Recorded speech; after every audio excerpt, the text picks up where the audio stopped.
Kevin Davis, and this is the Catholic Family Podcast, and we are very happy and honored to be joined by Dr. Peter Chojnowski. He's been on the show before. It's been a while since we've talked to him, and he's been doing some awesome things, as most of you know, at sisterlucytruth.com. He is really making waves lately in the traditional Catholic sphere with the whole concept, the whole theory that there have been two Sister Lucys. So Sister Lucy of Fatima. And we're going to ask the doctor to give us a very brief overview before we get started to talk about the actual topic of the day. And that is trying to, discuss, to refute, I should say, the video that was done against Sister Lucy Truth and Dr. Chojnowski himself by Christine Niles of, what's her website again, doctor? Church Militant. Church Militant. Thank you. Jeez, man. Yeah. It's been a long day, but anyway, so we're going to ask the doctor. So Dr. Chojnowski, thank you very much for coming on. I'm really looking forward to your refutation. I think it's going to be pretty easy for you. I think there was a lot of very weak points from Christine Niles and some ad hominem attacks and things that were just kind of very strange that I found in her video. But before we get started, I do want to say thank you to her because she brought this topic to light for just that many more people. And I think that your evidence that you've helped to collect, it's just going to help to convince people. So thank you to Christine Niles for bringing more attention to it. And so Dr. Chojnowski, if you could maybe just really briefly, what is the Sister Lucy Truth issue? Okay. The Sister Lucy Truth issue is whether there was one or more individuals who appeared before the public as Sister Lucy dos Santos of Fatima, the Seer of Fatima, the one of the three seers who Our Lady appeared to in 1917 at the Cova area in Portugal. If you look at what was supposed to be her entire life from 1907 to 2005, you find, if you look at the photographic, handwriting, and video evidence, it appeared to some people, and then when I looked into it, it appeared to me that there was some dip problem, that it didn't seem to be the same person who was appearing in all the photos, in all the videos. And therefore, it seemed to be as if there was multiple people, at least two people, who appeared as Sister Lucy during this time period. And the break seemed to be in around 1959. So when I was made aware of this situation, through the articles by Dr. Marian Horvat, who produced a series of articles on tradition and action, I consulted a few people that I worked with at Fatima Center in the past, and they said basically, well, prove it one way or another. Find out what the answer is, find out what the truth is, but make it scientific, because there's so many opportunities for a scientific analysis with technology, with expertise that exists now. Prove it one way or another to everyone's satisfaction.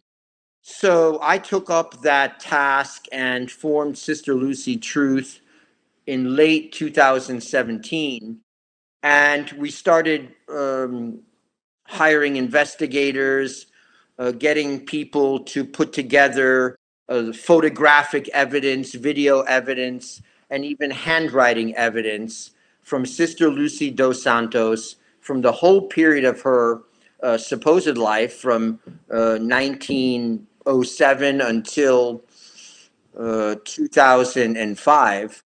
And we sent this evidence to various specialists, whether it's oral surgeons, whether it's forensic artists, whether it's maxillofacial surgeons, whether it's mathematicians, whether it's facial recognition technology experts.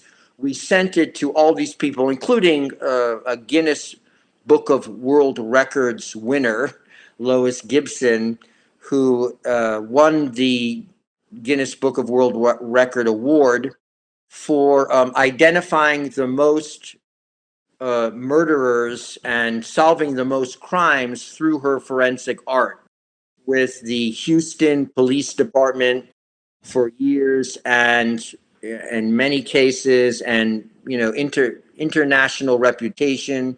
She solved over 1,200 crimes by her facial reconstructions, like from a murder victim's skull.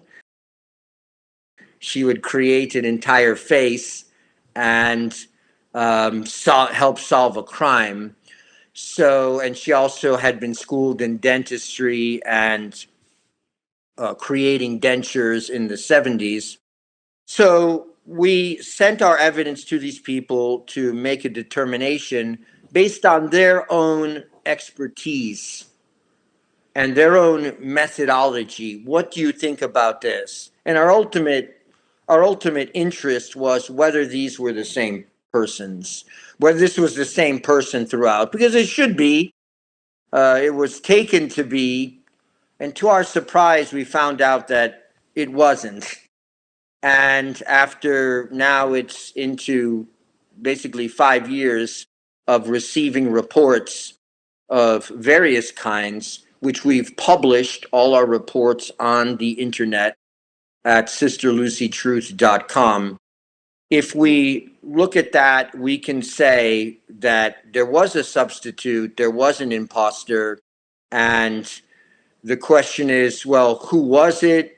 What happened to the original Sister Lucy? Those are things that we don't know yet, but we're trying to figure out. And it really does help that even someone as antagonistic to our entire effort as Christine Niles has proven to be, it's really helped that she's presented the whole story to a whole new, set of individuals who now hear it for the first time, hopefully look at our material, look at the details of the various reports, because they're not all the same. They don't report exactly the same thing with regard to each aspect of the analysis, but we're publishing them anyways. And the people can look at the report, analyze them, say, well, this is interesting, this is interesting. This report contradicts this on this particular matter.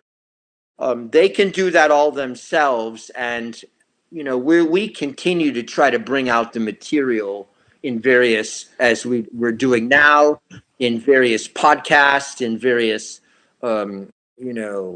things that we've done ourselves with regard to video advertisements of our efforts. But she did a lot to bring forward the whole case. Of course, I didn't, unfortunately, she's gone after sexual deviance in the priesthood, and amongst bishops, and followed that. But she did not give us an objective consideration.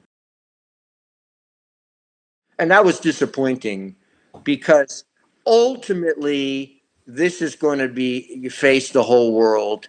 Ultimately, the Vatican's going to have to respond.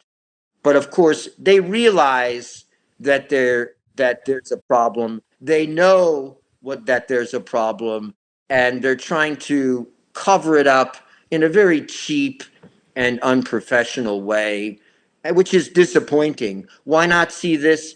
I mean, if you blow open the pedophilia scandal amongst the clergy, why not blow open this scandal? Right.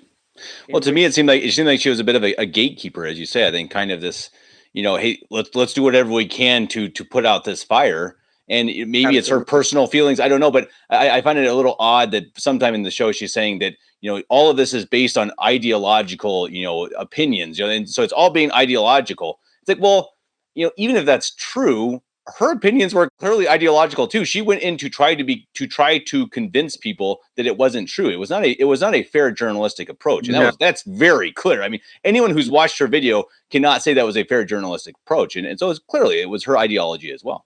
I absolutely agree, and we can look into the origins of Church Militant, but there was a lot of ad hominem attacks. There was a lot of name calling, a lot of red herrings. But let me just put this out. If obviously there was a serious problem, because even her viewers are saying to her, "There's a problem. Please deal with this. Please discuss it." If there's a serious problem like this, well, what would you do? All right, what would you do? How to answer the question, is it the same Sister Lucy or is it not the same Sister Lucy? How to answer that question. What do you do? Do you do what Sister Lucy Truth has done, namely get all together as much information as you can on the topic, as much evidence as you can, and place it in the hands of top-notch experts in their field, and top-notch people who use the latest technology to analyze these pictures, or people who appear in court all the time in regards to handwriting analysis and present the various handwriting samples through the years to an expert like this. What do you do? Do you do something like that in order to answer the question, is this the same individual? Or do you put an amateur in front of a screen for 40 minutes, which you spend half the time engaging in logical fallacies? And quoting WebMD. She quoted WebMD. I mean, I couldn't even believe it. I don't want to be too uncharitable to Christine Niles. Maybe she's a fantastic lady, but I couldn't believe when she quoted WebMD, because I mean, in my mind, that's a punchline. Like WebMD is actually kind of a punchline, and maybe there's great people who work there. I don't know. That's just in my mind. I have that as like, wait, she just quoted WebMD when you, as you said, you have some of the top experts in the world in their field. And if she doesn't like their opinions, okay, I mean, that's fine. What you do is you're giving them the evidence. And if her opinion is, okay, that's not enough for me, fine, that's her opinion. But then, as you say, to go out there and try to convince people just based on her opinion is soft, very soft.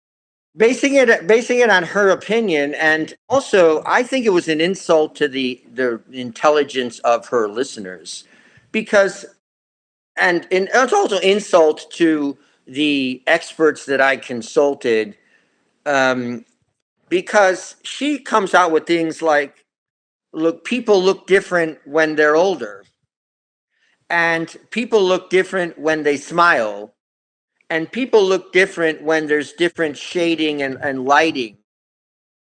Guess what? These experts probably know that every day of their lives dealing with this subject matter know that. And guess what? So does your audience. And they know that that's part of the consideration. Okay? They know that. And to act like our experts didn't know that or didn't bring that into the consideration, that's insulting to everyone's intelligence. And I was surprised at it. And but again, how would she go about determining this? And she made very clear at the end that she had no interest in actually getting into this, and none of her bosses at Church Militant have any interest in getting into this, because she's the rabbit hole and all this lingo that is meant to just dismiss arguments by making them seem foolish, ridiculous. Well, this is not foolish and ridiculous. The evidence sort of even shocked the experts, because they said, well, why hasn't anyone really, made this public prior to my looking at all these reports? Because it's sort of shocking. But when you talk to people, and I've talked to many people who have, before I even had any awareness that there was a problem, you talk to people like nuns and laymen, and they say often, well, in the 60s, in 1967, when I saw that Sister Lucy on the screen, I said, that's not Sister Lucy. Look at her chin. Someone who said that to me, and I just had someone the other day in the 90s, when I looked at video footage of Sister Lucy, and I had the new Sister Lucy, I said, that's not Sister Lucy. So people there are many people out there who have had either professional interest in this topic or just a passing interest in this topic, but my purpose was to settle down and actually go through the effort to bring, with the help of friends, who always stay in the background because that's the best place, okay, if they're going to fulfill their mission. Getting together material, which is not easy, putting it all together, the photographic evidence, and then coming forward, and then, contacting the specialists, arranging for them to look at the material, fundraising, because everyone has professional fees. If you ask someone to spend months or weeks, hours and hours and hours on something, and they're professionals, well, they have rates. So the fundraising to get this done, it's a serious venture. That the results came out in a certain way, well, they just did. And anyone, and people can look at this, and many have, and said, well, it's obviously not the same person. And now I look at it and I say, it's obviously not the same person. In the beginning, I didn't know. I thought it peculiar to the extreme when I looked at those pictures published by Marion Horvat. I thought it was peculiar to the extreme. But when you get so many definitive reports, and she's, the whole show of Christine Niles was acting as if, I have some vested interest in this. Anything I believe theologically or ecclesiastically would not be affected by whether Sister Lucy did it or didn't do it. Right. Because, or was the same person or was a different person. Because those are eternal truths, and they're situations that you apply your mind to. And I did before I ever got into the whole Sister Lucy truth question. But, so it was just an attempt. And for some people, it worked. You throw out these labels that are unpopular with certain people, and she expects it to explain everything and kill off all interest in actually looking at the evidence. She started the show, right? She started the show with, opening up with the Diamond Brothers. And we I talked about that a little bit before we started recording here. It's kind of like, that was odd. I mean, like, what is your affiliation in right. any way to the Diamond Brothers at, the most Holy Trinity Seminary? It's none. And so it's like, why even bring it up? And you know exactly why to bring it up. It's just purely to try to smear you and to put you in with bias. Exactly right. And it's like, that's how you start a journalistic approach. If they want to talk to the Diamond Brothers, talk to the Diamond Brothers. Right. All right. If they want to talk to me about what I'm doing, talk to me. But notice they didn't talk to me. True. They never interviewed me. If there was some problem or some something that came up that they didn't understand of why I said something or how I'm analyzing something, well, ask me. Right. And I'll try to explain it. But they never tried to contact me at all, which tells you something very simple. They had no intention to actually analyze this from an objective perspective. It was a hit job on me. And, you know, and for some reason, the Sister Lucy truth question seems to be very poignant for them and something they have to squelch. Because they even, Kevin, because I was at this conference in Chicago a few weeks ago, they even sponsored this canceled priest conference in Chicago, okay, in which Father Altman said Jorge Bergoglio is an anti-pope. Right. Okay? And they knew he was going to say that. No doubt. Right. Because he's been saying similar things. Okay? But, so they'll sponsor that, but when I'm coming forward with oral surgeons reports that say, it is my opinion that Sister Lucy 1 and Sister Lucy 2 are not and cannot be the same individual. And I'm from the report now. Cannot be the same individual. These opinions are offered to a reasonable degree of medical certainty. I mean, well then, you know, what's the idea here? Right. Sponsor someone saying that. Well, why not look at this in a serious way? I think it scares them. I think it scares them. I think it asks questions that are very hard to answer, and it brings up topics that I think are tough. Because Right. I mean, because it's one thing, because it's a very common thing right now to say that Bergoglio is terrible. He's not the Pope. He's an anti-Pope. That's fairly common, actually, because he's kind of crazy. But I know it is it's unfortunate, but what's not as crazy is people going back to the 1960s and saying what was wrong then, right? That's a scary question for them. So I mean, if they were willing to do this, I mean, if you say, and I was talking to my wife about that, you know, if they were willing to bring, you know, I think when she first became public back, was it 67? She came out on stage with Paul VI, I think, if I remember correctly, and it just makes sense. It's like, okay, that was a clear statement of, hey, this is Sister Lucy, and you're going to believe it because she's on the stage with the Pope. And I think that, but if we believe, so if you learn now that she's not the real Sister Lucy, and that Pope Paul VI put her on the stage, woo, boy, you're starting to ask a lot of questions, and I think that's scary. Even though he refused to meet with her, and he only spoke to her afterwards, and apparently the woman requested that they meet. Who knows what she wanted to speak about, but they actually met each other they spoke to each other for 3 minutes. That was the entirety of their interaction.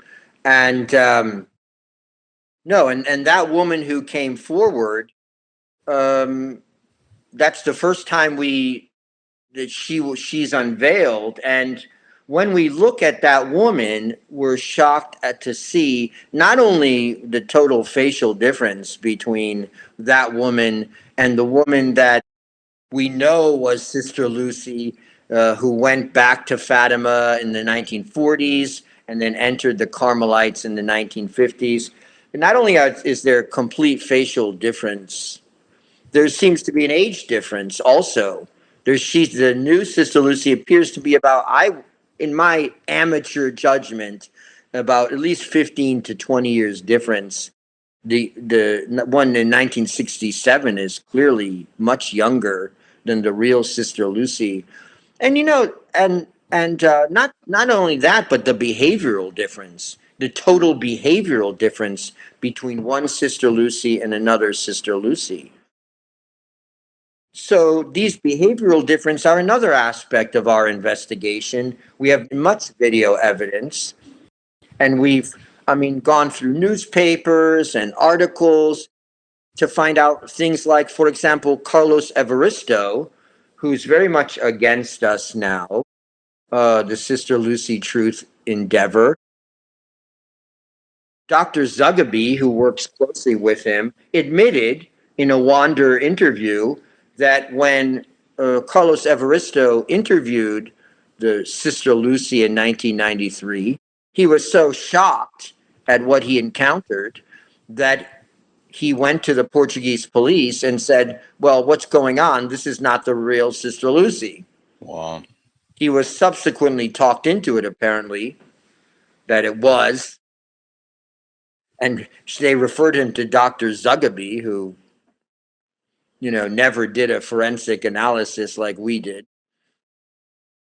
So, I mean, this is a long-standing situation, and what's often, preparing to speak to you today, I went through the reports again, and I'm shocked at how definitive they are.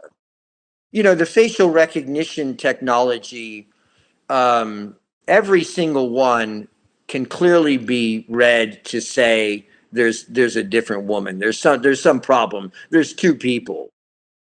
And I'll Christine Niles actually spoke to me. I could explain exactly what I meant concerning every report, because they're all different. They're all different with regard to their methodology, how they proceed. And there's subtle differences as to their findings. But overall, I mean, this is the clear, I was shocked at reading how definitive these reports are because of their, I mean, I'm just reading now from Lois Gibson's report. Due to the various completely different facial structures of individual A compared to B, it is impossible these are the same woman. So is Lois Gibson in any way affiliated with the Diamond Brothers? Just ask it. I mean, I'm wondering how she got on in this game. Yeah. I mean, and she doesn't just say it; she explains it. The forehead shows much different underlying frontal bones. The superciliary arch of B protrudes forward much more than A. The noses are a different shape, with B having a larger, rounder, and more downward angled tip, which cannot be explained by cartilage growth. Okay, dentures, one thing that they brought up, it's dentures. She got dentures. Obviously, the experts don't know that you can get dentures and you look totally different, okay? Believe me, they know. They very often construct dentures themselves, so they know how people look. And for example, quoting Lois Gibson's report, dentures, should they be involved, would replicate the pre-existing dentition and thus not cause such a drastic difference. Makes sense. So, right. And so this is on and on and on and on. And they say no plastic surgery can change the chin from Sister Lucy 1 to Sister Lucy 2. And so how do surgery could do that? How do you explain that then? Because that was one of Christine Niles, that was supposedly her home run, hit of the entire program. I think of the chin clearly being able to change through age. So if you get older, your chin, can get longer or can get bigger. I mean, what's the truth behind that? The truth is the opposite. The chin recedes as you get older. And over again, you see in these reports, whether it's oral surgeons, maxillofacial surgeons, forensic artists, Lois Gibson, they're always saying similar things. And the report that Christine Niles shows the two skulls, she uses that picture of the two skulls. In that report, it says exactly that. Lois Gibson was right. The chin recedes and loses volume rather than gains volume. So talk about being deceptive. Talk about what did she call me? She not honest or something, or talking about not being honest. So the pictures she used, were they of the same person? Were they switched? I mean, how did, because No, they weren't of the same person. They weren't of the same person. Skulls of different people. Wow. Different women. They were skulls of different women. And, well, that's not what we're talking about, okay? And in the report, it says the opposite about this jaw, getting bigger. And over and over again, the experts speak about that this is a matter of bone structure. What we're encountering with these two women is a totally different bone structure. That which doesn't change with receiving dentures, which not even plastic surgery. This is in their reports. Not even plastic surgery could do this, make this woman look like this woman. So, well, I'm quoting again, the mental protuberance of B projects forward to a drastic extent, far different from the mental protuberance of A, which recedes below the bottom lip. There is no plastic surgery that could accomplish this, nor would it be offered or desired. So there's no plastic surgery that could achieve the kind of chin that we see in Sister Lucy 2, nor would it be desired, that kind of facial reconstruction. So, and listen, we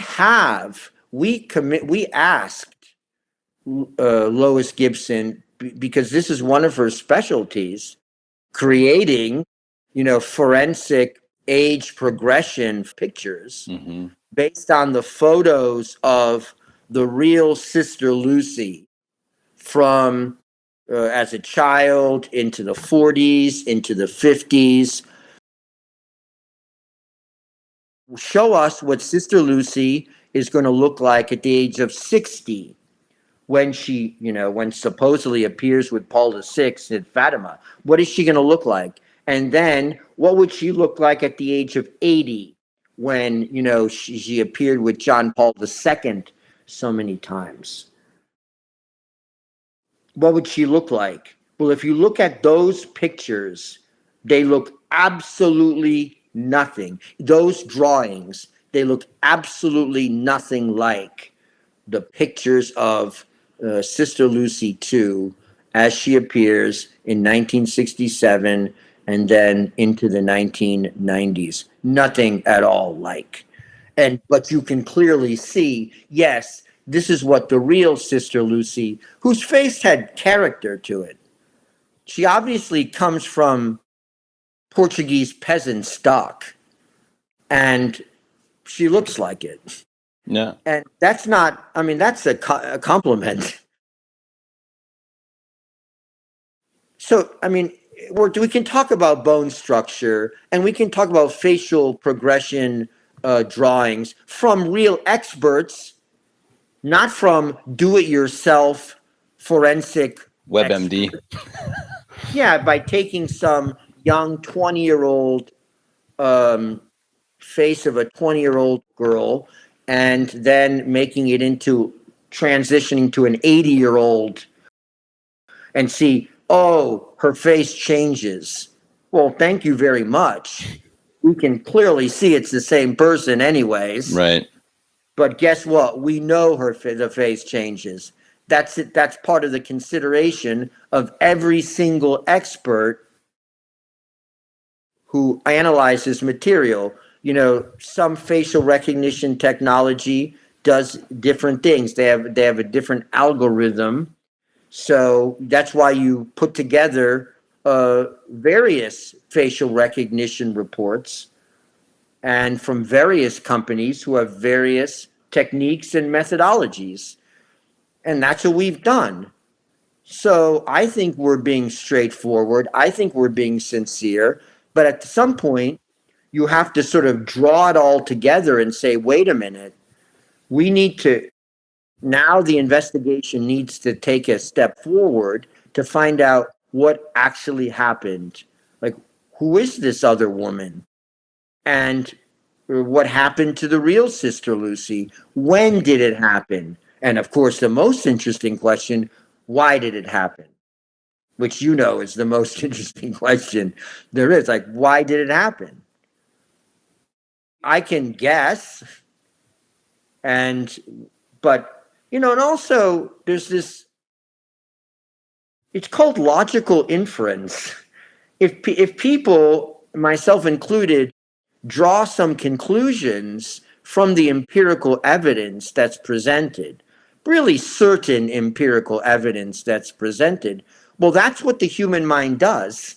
And that's how investigations move forward. You make logical inferences and try to say, well, why would this have happened at this time? It's very interesting that we can pretty much place the disappearance of the real Sister Lucy to right before 1960, when the third secret was specifically supposed to be revealed. And Kevin, it wasn't just Sister Lucy in her convent that said it was going to be revealed and demanded that it be revealed at that time.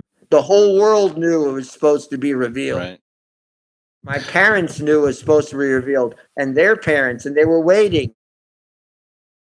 And I think it's something that we forget, right? I mean, I forget. Obviously, I wasn't alive. The time wasn't close to be. So I don't think of that as a kind of a real event almost. It's so far, so long ago, but it happened. And as you said, I've also talked to people who were alive, or even older in 1960, and they said that was a defining moment. I've had somebody say that it was something that really stuck with them. It was like, as you said, they were waiting for it. They really expected it, and they expected it to tell them something really important. It was from Mary. Right. It's from Our Lady. So they thought this could change our lives. And then it didn't happen. And as you said, that was a pretty transformative moment. And then, of course, you had the Second Vatican Council and everything from there. But I think it's easy to forget how big of a thing that was. And it's also important where the third secret was hijacked by the Vatican in 2000. Because what was presented, even though, and see, this proves that Sister Lucy Truth is perfectly upfront and desired objective answers to these questions, because we submitted what the Vatican released, which was supposedly the third secret. We submitted it to our handwriting analyst, and he said it was authentic. It matched the writing of the earlier Sister Lucy and her memoirs, which I didn't expect. But it leads me to think, because that it's a vision that she recorded clearly, but there's clearly something missing, or there's some kind of deflection or distortion going on, because that's clearly not the type of thing that was expected by the world and reported by everyone else. The third secret was supposed to be 21 lines. A cleric saw that it was when he looked through the envelope, and it started in a certain way. It was leading into the third secret from the second secret. Portugal would always keep the doctrine of the faith, and that clearly wasn't present in what the Vatican released. And also that they should make the whole third secret about the assassination attempt on John Paul II. Strange, I think. From what we found, not only did John Paul II hijack the persona of Sister Lucy, but also that was involved in the hijacking of the third secret and making it something that it really wasn't, making it about some past event, about persecution by the communists, rather than a real concrete testimony to what I think the third secret is about, which is the apostasy in the church, and warning people about the apostasy in the church. Because they asked the real Sister Lucy, well, why 1960? Why should it be revealed then? Because everything would be much clearer in 1960 as to what that secret meant. what happened after 1960. You had the modernist revolution in the church that we're still living through to this day. In fact, it's intensifying, but we can see that it began. And, if we know anything about Sister Lucy, and you and I know many things about Sister Lucy, she would not have stood for the hijacking of the third secret, the distortion of the third secret. No way. If I saw the Blessed Virgin Mary asked for a miracle and it ended up being the miracle of the Son, had our Lord Jesus Christ appear before me, see a vision of the Trinity, I would not be intimidated by any ecclesiastic of any kind.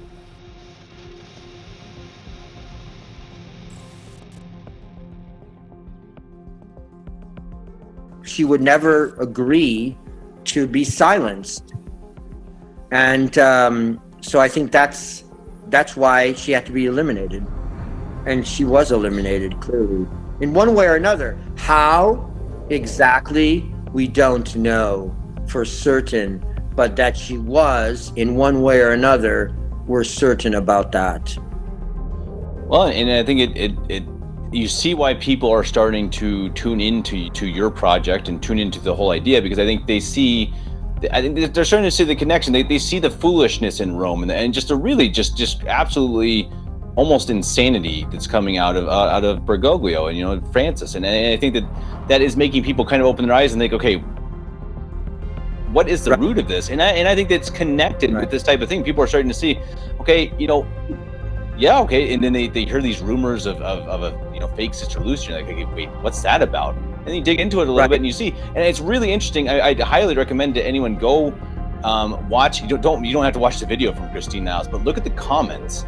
The comments are absolutely in favor of Dr. Chojnowski, not of Christine Niles. There were people who are even saying they're longtime fans. They watch every show of Christine Niles, but she's really wrong on this one. And it really was something to me that just looking at the comments is really validating to see that people aren't dumb. Yeah. No, people aren't dumb. We also, along with all these scientific reports from top-notch experts, we advise the 8-year-old test. Like, bring your 8-year-old in front of the computer screen, in front of the pictures of the two Sister Lucys, and let them point out. Ask them if it's the same person. And even Lois Gibson, with all her technical knowledge and all her reports, and she gave us 4 actually reports, and she said, I could have done many more, but this is sufficient. Sometimes less is better. Mm-hmm. It's because it's totally convincing. She said even an 8-year-old can see the difference between these two people. Wow. So again, I think that we gained a new audience. I'm happy about that, but it's disappointing that Church Militant didn't take its investigative abilities into this, jump into this. What happened? Finally, Emanuela Orlandi's case in the Vatican is being taken up. Years of, it's just a conspiracy and nothing, and the Vatican's taking it up and the Italian Parliament's taking it up. Interesting. Okay. So if you can take up that, why do this hit job on the whole Sister Lucy investigation? The only reason I can think is that people are really worried. Yeah.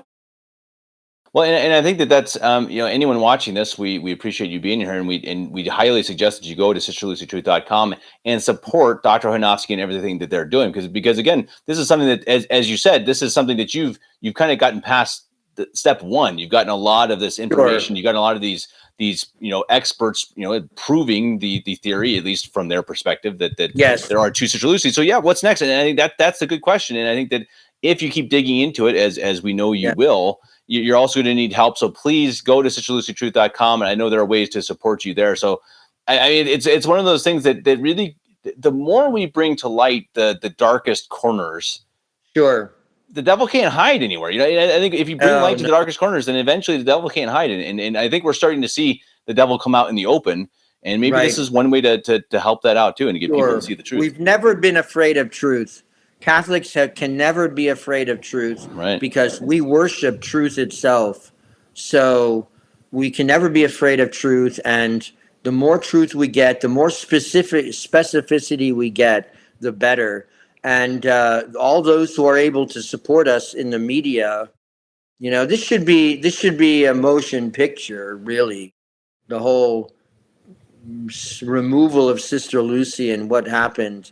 It should be a motion picture, but that it's not shows me that a lot of people realize what a top secret, it is in for the Vatican, and it is a secret that's revealed. But we have to demand answers and keep the investigation going.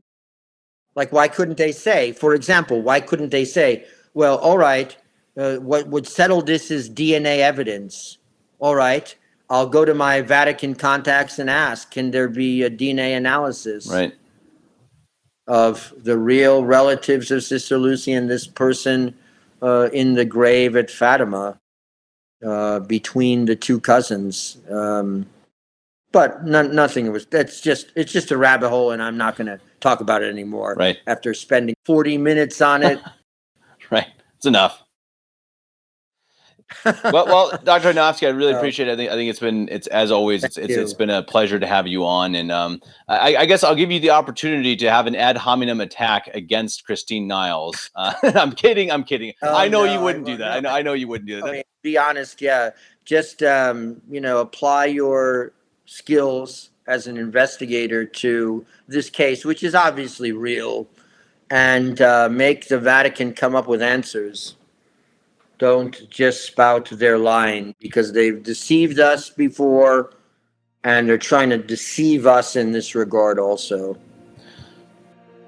Dr. Chojnowski, sisterlucytruth.com. As always, a pleasure. I'm sure we'll have you on again sometime on the next big step, next big thing happens. I know it's coming. Okay. We always know it's coming. I've talked to you several times, and I always know it's going to be something new, something exciting, something fresh, and something that, it's just something that is searching for the truth and searching to solve one of the greatest mysteries, for sure, of the last 100 years. I mean, absolutely unquestionable. And we're looking forward to following everything that you do. Please, everyone, go to sisterlucytruth.com, learn about it, study it, and support them so that they can continue looking up and really bringing to light this really incredible story. And again, bringing to light what happened to a wonderful person, someone who saw Mary and saw Christ, and who I mean, likely I don't doubt that she's a saint in heaven. So let's no, she's promised heaven. She's promised heaven by Our Lady herself.